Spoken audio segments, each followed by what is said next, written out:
My name is Yukio Nagasaki from University of Tsukuba. What I'd like to talk about today is radiation therapy using our nanoparticle-based antioxidant. So we are focusing on oxidative stress and antioxidant. So antioxidant, usually low molecular compound. This is a problem. Uh, Let me show you. When we administer low molecular antioxidant, spread to entire body. And internalize into healthy cell and dysfunction of mitochondria, especially electron transport chain. So important point, overproduced loss related to disease must be selectively scavenged. Uh, what we have done, let me show you. We designed amphiphilic block copolymer possessing tempo molecule, which is one of the strongest antioxidant. We covalently conjugate tempo to block copolymer and which spontaneously form, the polymeric micelle with several tens nanometer like this. How difference between conventional antioxidant and nanoparticle? This is low molecular weight antioxidant. You can see here 3 millimolar level and 30 millimolar level. They died immediately. At zebrafish, we use zebrafish. But in case of nanoparticle antioxidant, you can see here 30 millimolar level still survive after 5 days. This is very much different from the low molecular weight antioxidant. And mitochondria, we stain red, and you can see healthy mitochondria when we use RMP nanoparticle antioxidant. So since we have succeeded to prepare those less toxic nanoparticle-based antioxidant, we applied them to a radiation protective agent. What is radiation protective agent? We can protect radiation damage, and application is radiation therapy, space travel, decontamination work, radiation terrorism, military strategy. There are many, many applications. There are some radioprotective agent. One of them is amifostine, like this. This is one prodrug after injection, described by enzyme. And this is actually a low molecular weight antioxidant still remain the similar adverse effect. So another one is parifermin, which is human keratinocyte growth factor. But this is again causes, adverse effect like this.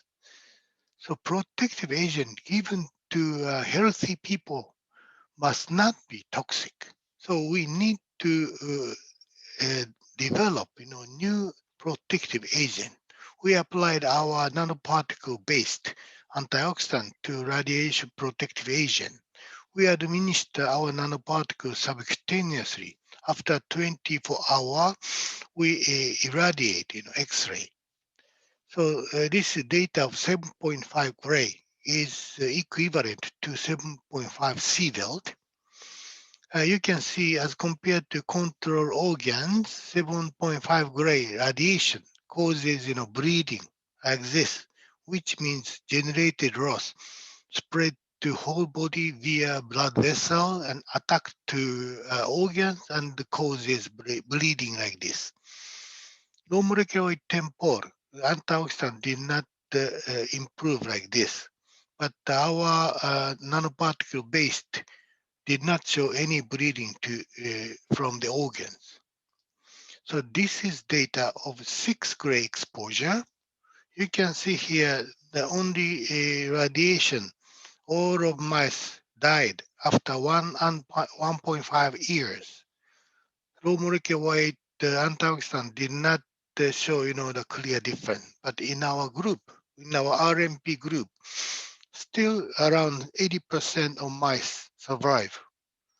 Like this, the nanoparticle-based antioxidants show less toxicity and long-term circulation, which increased the radiation protective effect. So let's move on to the today's topic, application of self-assembled antioxidant, RMP, against radiation therapy. Radiation is like this, as you know, radiation kill, the tumor itself. And we wanted to use our antioxidant nanoparticle at the same time.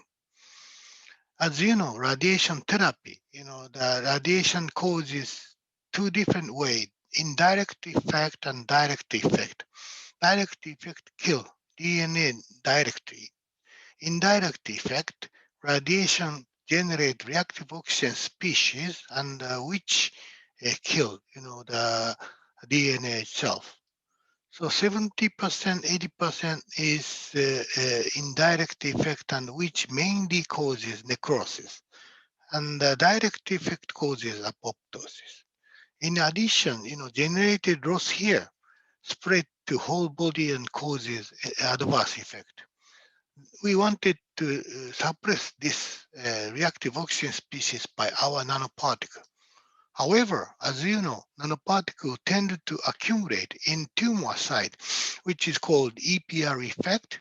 So the accumulated nanoparticles scavenge reactive oxygen species in the tumor site. The question is, we believe RMP spread to whole body and expect to reduce side effect caused by radiation, but accumulated RMP in tumor site.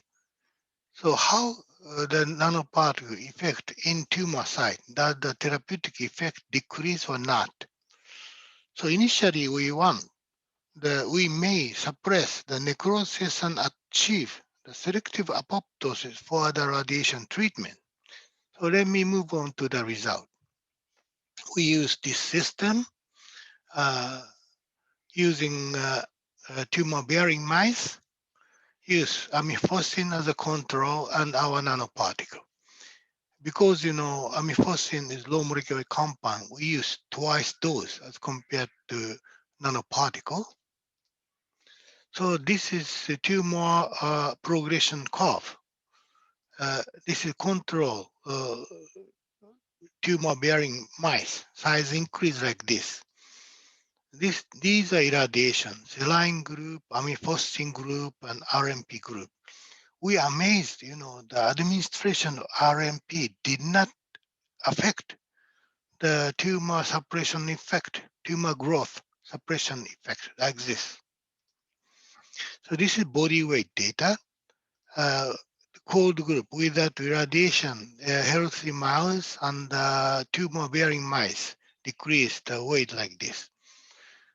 The hot radiation group initially decreased the body weight like this, and the saline group did not recover. Amifocin like this, and the RMP group recover very much about weight. So we believe the adverse effect suppressed by RMP. This is survival, cold without radiation. These are irradiation groups, saline, amifocin, and RMP. RMP treatment extended their life more than twice like this. So let me move on to the adverse effect. Blood analysis, red blood cell, white blood cell did not change, but platelet level decreased by irradiation and increased with RMP treatment. Kidney function, creatinine level, BUN level increased by irradiation, but our nanoparticle treatment decreased like this. Liver function, LT, ST, and TBIL, again, radiation increase like this, but the RMP treatment decrease like this. The RMP treated group effectively protected damage to blood cell and organs. So this is tissue, the tumor tissue. Due to the time, I cannot explain well, but RMP treatment shows similar to control group like this. This is intestine. RMP treatment shows almost similar to saline group like this. So possible radiation sensitizing effect of our nanoparticle. As you know, radiation causes reactive oxygen species, which reported to increase NF-kappa B, TNF-alpha, tissue factors, etc. But we confirmed our nanoparticle system suppress these factors well. So we believe this change in tumor microenvironment did not suppress the tumor radiation effect. Finally, this is the in vitro experiment. Our RMP treatment increased green, which means the apoptosis level very much. So in conclusion, self-assembling antioxidant RMP does not reduce the tumor growth inhibitory effect on radiation therapy. RMP significantly reduced radiation therapy damage to the whole body. Radiation therapy significantly prolonged survival with RMP administration. From these results, radiation therapy with high QOL is expected by administration of RMP. Thank you very much for your kind attention.